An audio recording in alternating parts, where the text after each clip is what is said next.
नमस्कार और आप देख रहे हैं बदलता बिहार और श्री कृष्णा न्यूज़। आज चुनावी चर्चे के दौरान हम लोग पटना से सीधे आज महाराजगंज विधानसभा में पहुंचे हैं। जैसे इससे पहले भी हम लोग बनियापुर विधानसभा का दौरा कर रहे थे और रास्ते में मिले भी थे कुछ लोग, और आज फिर से महाराजगंज विधानसभा का वो भगवानपुर हाट है जहाँ पर हमेशा राजनीति का ये हब बना रहता है। उसी दौरान हमारे साथ कुछ लोग हैं जिनसे हम लोग बात करेंगे कि आखिर विकास की बात होगी या बदलाव की बात होगी। विकास पर बात होगी, विकास पर वोट पड़ेगा या बदलाव पर वोट पड़ेगा। यहाँ के लोग भी हमारे साथ हैं और इनसे बात भी करेंगे। आपका नाम क्या पड़ेगा? मोहम्मद समीर।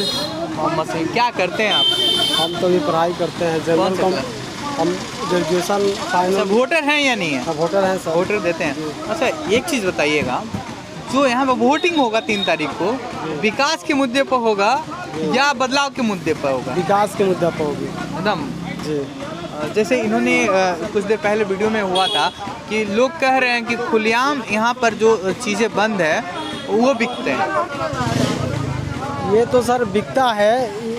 जो नीतीश कुमार का जो भी काम हुआ है 7 निश्चय योजना के तहत हर एक गांव को सड़क से जुड़े हैं। छोड़िए, हम पंचायती राज में नहीं जाना चाहते।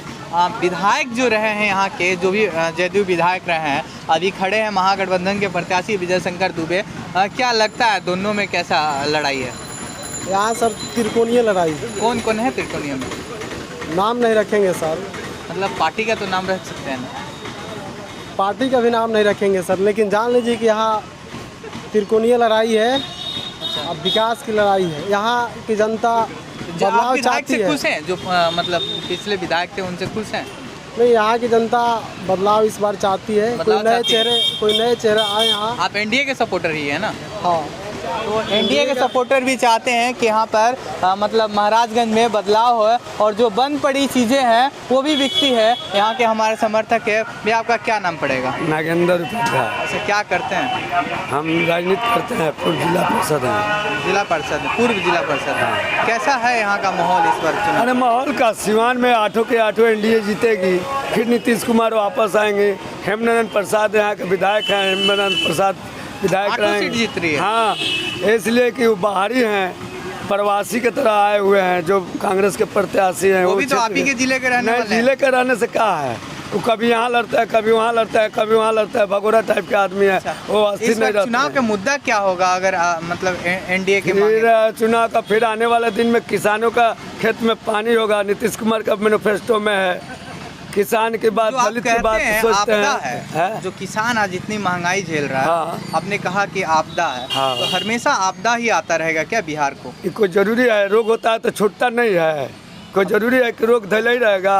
आपदा है, आपदा के बाद फिर सुखाड़ होगा तो फिर किसान खुशहाल होगा। केवल आपकी सरकार आपदा पर्व मनाती है, ये कहना चाहते हैं आप? हमारी सरकार नहीं, आपदा से आप भी वंचित नहीं है। पक्ष हो चाहे विपक्ष हो, बारिश सबके घर में आया है, पानी सबके घर में जल जमा हुआ है। वो जाति धर्म को लेकर बांट कर नहीं रखा आपदा आया है कि ये अलग जाति हैं, हम अलग जाति हैं। अच्छा, नीतीश कुमार की जो चौपट कानून व्यवस्था है लगातार देखने के लिए मिलती है, इस पर क्या कहेंगे आप? मैंने क्या चौपट व्यवस्था है, हम जानना चाहते हैं। मर्डर होता है व्यवसायियों का, उस राज्य में नहीं होता था।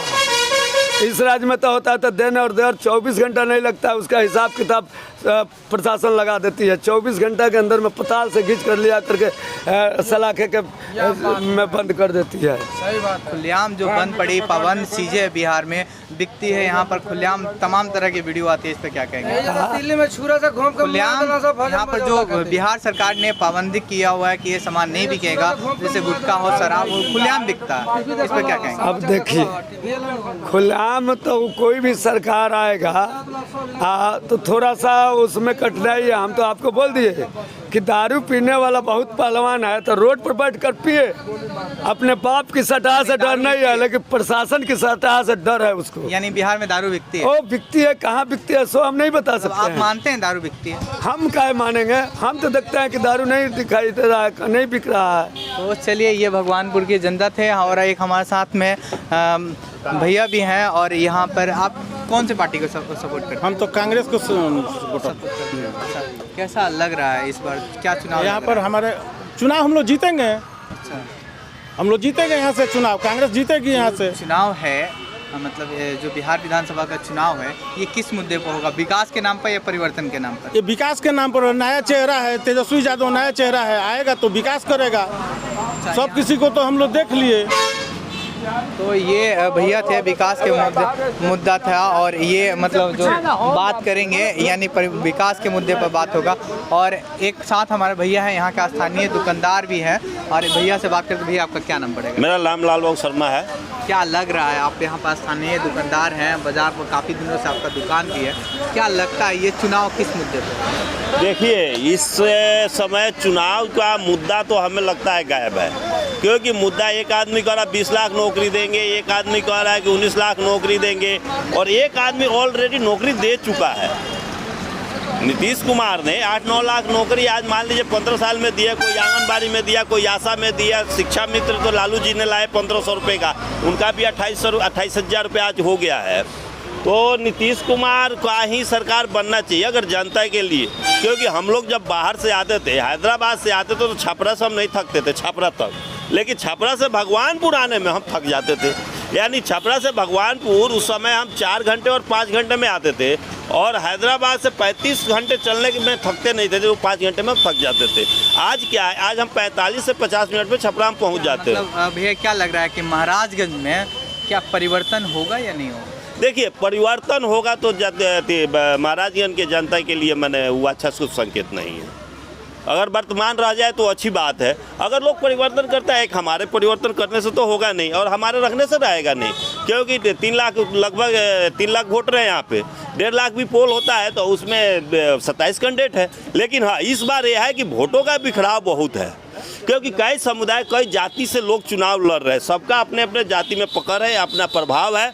तो हमें लगता है विजय शंकर दुबे 29,000 में जीत गए थे जो मांझी में, हमें लगता है कि 30,000 पर यहाँ भी जीत सुनिश्चित हो जाएगा, कि कोई भी जीते, मैंने हेमना शाह जीते। आंकड़ा होगा वो 30 का होगा, 27 कैंडिडेट है। हाँ। और जो प्रेजेंट विधायक उनसे आप लोग खुश हैं? नहीं, देखिए, मैं तो पर्सनली मैं खुश हूँ प्रेजेंट विधायक से, क्योंकि प्रेजेंट विधायक का क्या है, कोई वो हिस्ट्री सीटर नहीं है, कोई उनके ऊपर केस नहीं है, ये समान नागरिक के जैसे जो बुलाए उसके घर वो चले आते हैं, तो उससे तो हमें कोई प्रॉब्लम नहीं। देखिए, हमें क्या है, हमें अगर कुछ नहीं कर सकता तो हमारा नुकसान भी ना करे, हमें वैसा कैंडिडेट चाहिए। विकास का जब मुद्दा आता है, मतलब विकास का मुद्दा आता है तो कैसे लगते हैं यहाँ के विधायक? देखिए, विकास का मुद्दा में क्या है कि बात क्या है कि विधायक हमारे जो हैं, अब उनकी समझ क्या है हमें तो समझ में नहीं आ रहा, लेकिन अभी तक तो रोड गलियाँ वगैरह कोई अच्छे बने हैं। भविष्य में शिलान्यास हुआ है, वो भी बनेगा, जब शिलान्यास हो गया तो वो लगता है 2 साल में बने, 3 साल में बनेगा।